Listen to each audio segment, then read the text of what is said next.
Hey basketball guys, we have news. Let's go to more Los Angeles Lakers news, but first don't forget to subscribe to the channel and leave your like. There are still doubts as to whether the Lakers will make a big move for a star, or whether they will improve the squad by signing great players to help the Lakers reach the desired 18th championship. An athletic three-point shooter should become available, and there are other clubs interested in John Collins, but the Lakers could offer a better proposal than the Golden State Warriors and keep this excellent player. Lakers have a chance to sign one of the best shooters of the season, which is John Collins from the Utah Jazz. How the Lakers can steal the Warriors' rumored target before the NBA trade deadline. Neither the Golden State Warriors nor the Los Angeles Lakers may be happy with the season so far, but the Lakers, at least, are in playoff contention. Still, Los Angeles has long made it clear that it would like to bolster its frontcourt before the February 6, 2025 trade deadline. The Lakers have been linked to some important big men on the market. They would like to add talent wherever they can find it, although it turns out their rumored targets are also big men and forwards. If the Lakers want to make an aggressive move before the deadline, they must, and can, outbid the Warriors for Collins. As the Utah Jazz continue to tank and rebuild, Collins is their best trade candidate. Collins is an athletic, strong forward who can do a little bit of everything. This season, he is averaging 17.9 points on 43.8% three-point shooting and 55.6% shooting from inside the arc. He also grabs 8.5 rebounds per game. At 6 feet, 9 inches, the Lakers could put him in the front court alongside Anthony Davis. The Lakers could offer Gabe Vincent and Rui Hachimura, as well as a first-round pick for Collins, which might be a small overpayment but should be enough to scare the Warriors into looking elsewhere. Another player who is a good negotiation option, if you can't sign John Collins. The Los Angeles Lakers have struggled as of late, and they are expected to be active in the trade market ahead of the February 6 NBA trade deadline to upgrade their roster. Los Angeles currently holds a 22-18 record, which has them sitting 6th in the Western Conference standings. While they are in a solid position as of now, they are only 1.5 games ahead of the Golden State Warriors for the 13th spot in the standings. This season has been a solid one for the Lakers thus far under first-year head coach J.J. Redick. Despite this, the Lakers still need to upgrade their roster around LeBron James and Anthony Davis to become championship contenders. Los Angeles has been linked to many players around the league, and most of them are big men.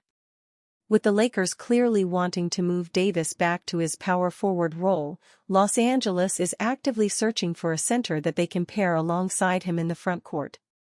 One center they could target is Nikola Vucevic from the Chicago Bulls. In a possible trade, Los Angeles could send Jared Vanderbilt, Gabe Vincent and draft capital to Chicago for Vucevic. With the Bull wanting to start a rebuild, adding a solid young player in Vanderbilt along with a veteran in Vincent should be enough for them to send Vucevic to Los Angeles. For the Lakers, adding Vucevic would be a major upgrade to their center position. The 34-year-old has revitalized his career this season as he is averaging 20.5 points, 10.4 rebounds, and 3.4 assists per game while shooting 55.8% from the field and a career-high 41.6% from three. Vucevic would provide the Lakers with another great scorer, especially from three-point range.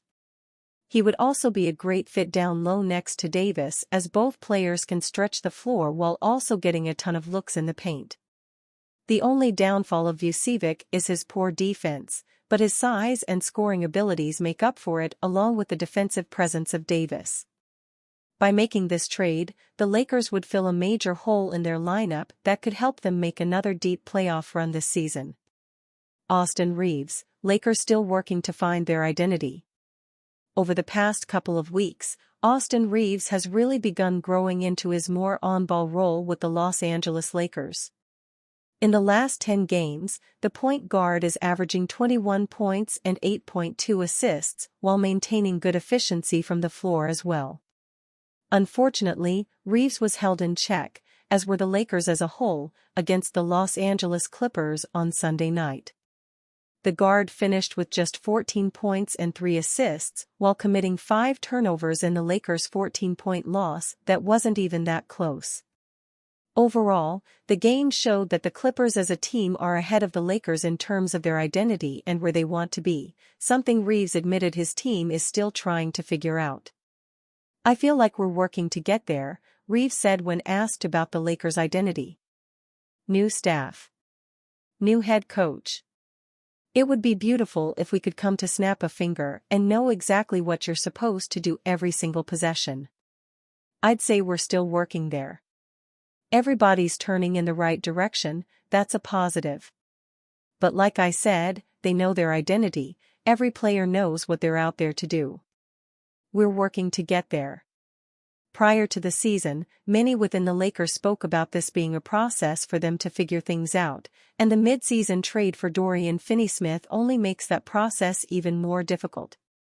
Now at the midway point of the season, Reaves continues to stress the importance of the Lakers staying connected on both ends of the court in order to reach their potential. Connected and playing the right way. "That's really it," Reaves added. "On both ends, you gotta be connected 1 to 5, every guy that's out there.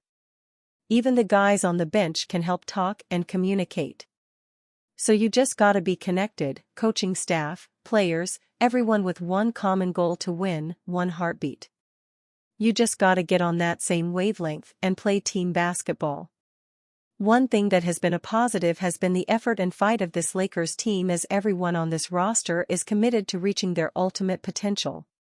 The execution has been lacking, but there is little doubt that Reaves and the rest of the Lakers are going to put in the work to be the best team they ultimately can be. Austin Reaves expects to play in Lakers' next game versus Wizards. Austin Reaves did leave the Clippers game slightly early after banging knees late in the fourth, but the outcome was already a given. On the positive side, however, Reaves said he feels fine and plans on suiting up when the Lakers face the Washington Wizards on Tuesday. "I feel great," Reaves said. "I'm preparing to play every game, so if something happens between here and there, then that's what it is. But as of right now, I'm prepared to play." Trade deadline approach, Vanderbilt, Reaves. With the February 6 trade deadline approaching, the Lakers could take one of 3 general paths, according to Jovan Buha of The Athletic. They could use one or both of their tradable first-round picks to try to significantly upgrade the roster, stand pat, or make a relatively minor trade, perhaps using their 2 remaining second-round picks, or launch a rebuild by tearing down the roster and trading LeBron James and Anthony Davis. That last option is clearly the least likely, according to Buha, who suggests that trading away James and/or Davis if they haven't asked to be moved would be against the organization's ethos. And there's no indication that either player will seek a deal out of Los Angeles within the next couple weeks. As Buha said a few days ago in a YouTube video, his sense from talking to rival scouts and executives around the NBA is that the Lakers are more likely to do something small than to take a big swing at the deadline. While that could change if certain players unexpectedly become available, the Lakers aren't in a great position to address all 3 of their most glaring needs: a two-way wing, another playmaker and ball handler, and a center who can protect the rim and rebound, using their remaining assets, given their limited trade chips and their lack of mid-sized expiring contracts, Buha writes. Los Angeles is cautiously optimistic that the impending return of forward Jared Vanderbilt will help give the team more clarity on which areas and positions represent its greatest needs, per Buha.